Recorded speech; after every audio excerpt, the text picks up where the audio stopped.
Hi everyone. Want to start shopping on Temu, but need to know how to set up your debit or credit card as a payment method? You're in the right place. Today, I'll guide you step by step within the app so you can securely add your card and complete your first purchase smoothly. Let's get started. Open the app. Open the Temu app once you're logged in. Go to.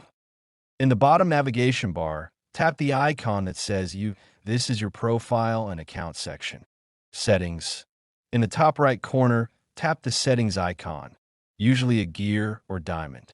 Payment methods. Within the settings menu, select the payment methods option. Add card. Tap the option to add a credit or debit card. Temu accepts major cards like Visa, MasterCard, and American Express. Data entry. You can fill in the information manually or use the scan card option, the orange button, to use your camera and quickly autofill the information. Pay. Once your card is saved, select the product you want. When it's time to pay, simply choose your newly added card, confirm the purchase, and you're done. I hope this video was helpful. If so, don't forget to like and subscribe. See you next time.